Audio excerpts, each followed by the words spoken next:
बिस्मिल्लाहिर्रहमानिर्रहीम। अस्सलाम वालेकुम। Welcome to my YouTube channel. कैसे हैं आप सब? मैं हूं शाहिदा, आप देख रहे हैं रेसिपीज़ विद शाहिदा।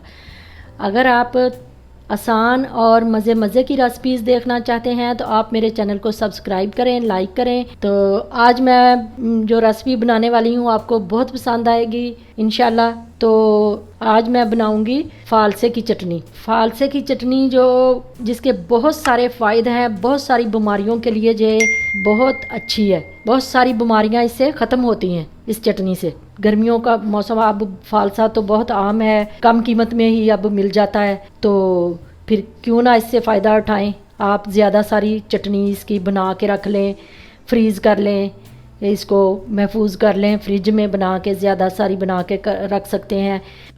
दिन में 3-4 दफ़ा इसको चटनी को ज़रूर खाएं। इंशाल्लाह इससे बहुत फ़ायदे होने वाले हैं। तो इसके कुछ फ़ायदे मैं आपको बताती हूँ। ख़ास इस सारे मैं बताने बैठ जाऊँ तो फिर वीडियो बहुत लंबी हो जाएगी। इसके सबसे पहला फ़ायदा इसका ये है कि दिल के वाल खुल जाएंगे, बंद नालियाँ खुल जाएंगी, चर्बी हो, कोलेस्ट्रोल बढ़ा हुआ हो, खून की कमी हो, ये सब चीज़ें इससे ख़त्म हो जाती हैं। तजाबियत, गैस, कब्ज़ पुरानी से पुरानी कब्ज़ हो, सीने में जलन होती हो, सब ख़त्म हो जाएगी।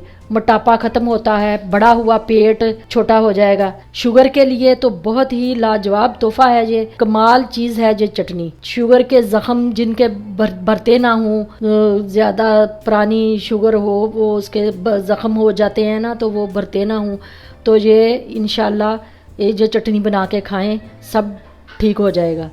तो मैदे के लिए, बहुत सारी बीमारियों, जिगर के लिए ये बहुत कमाल चीज़ है। एक बार आप ज़रूर बना के, मेरे कहने पे आप ज़रूर इंशाल्लाह आप बनाएं और ये खाएं, अपने बच्चों को भी ये खिलाएं, ये बहुत फ़ायदा होने वाला है। तो चलें फिर बनाना स्टार्ट करते हैं।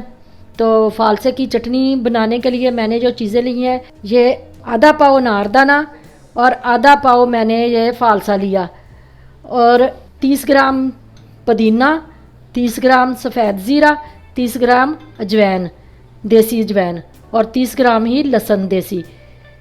तो ये चीज़ें हैं सारी। थोड़ा सा ये नमक है, ब्लैक नमक आधा टीस्पून, और आधे से आधा थोड़ा सा टेस्ट के मुताबिक आप ले लें बस, सफ़ेद नमक। तो सब्ज़ मिर्च मैं नहीं डालूँगी, अगर आप डालना चाहें तो डाल सकते हैं, लेकिन इस चटनी में नहीं डलती।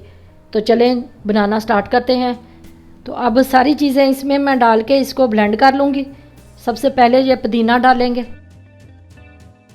बहुत आसान है ये चटनी बनाना। और ये फालसा, लहसुन, और ये मैंने अच्छे से साफ़ करके इसको, अनारदाने को इसको भिगो के रख दिया था ताकि ये नरम हो जाए। आप वैसे भी डाल सकते हैं, लेकिन वो सख्त होता है ना, तो फिर वो जल्दी ग्राइंड नहीं होगा। ये नरम हो गया, अब ये अच्छे से ये ग्राइंड हो जाएगा जल्दी। ये भी इसमें डाल देंगे।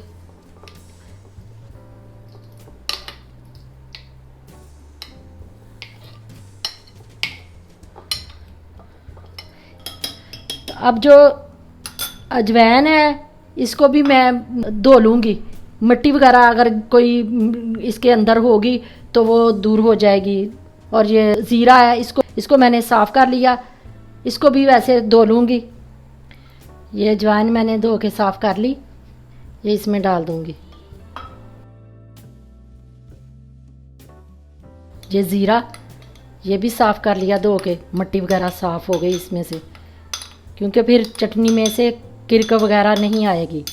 ये नमक, काला नमक और सफ़ेद नमक, ये दोनों डाल दूँगी।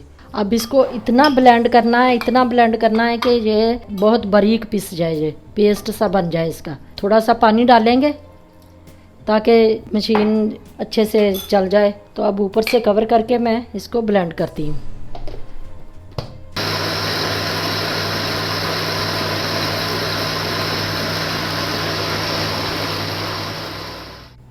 अब ब्लेंड हो गई जे। रुक कर मैंने इसको 5 से 6 मिनट मैंने इसको ब्लेंड किया, अच्छे से ये हो गई। अब इसको निकालती हूँ, तब मैं इसको निकाल लूँगी। ये चटनी अनारदाना और फालसे की चटनी ये हमारी बन के रेडी है। ये देखें, आपने इतना 1 चम्मच भर के दिन में 3 से 4 मरतबा खाना है। खाने के साथ इसको खाएं, रोटी से खाएं, वैसे खा लें चम्मच के साथ इसको। तो आप एक हफ़्ता तो ऐसे भी ये फ्रिज में ये ख़राब नहीं होगी। ये ऐसे फ्रिज में आप रख लें शीशे के जार में भर के। तो अगर आप ज़्यादा देर रखना चाहते हैं तो इसको फिर फ्रीज़ कर लें। आइस क्यूब्स जो होते हैं उसमें भर के इसको रख लें। फिर जब दिल चाहे आप इसको खाने के साथ थोड़ी देर पहले इसको निकाल के रख लें, इसको मेल्ट करें और फिर इसको चम्मच के साथ खा लें। तो ये बहुत मज़े की चटनी बनती है, चटपटी मज़ेदार सी। कैसी लगी मेरी ये वीडियो? अच्छी लगी तो लाइक और शेयर ज़रूर करें, अपने रिलेटिव्स में, फ्रेंड्स में ज़्यादा से ज़्यादा शेयर करें। अपना बहुत सारा ख्याल रखिएगा। मिलती हूँ फिर एक नई रेसिपी के साथ, तब तक के लिए अल्लाह हाफिज़।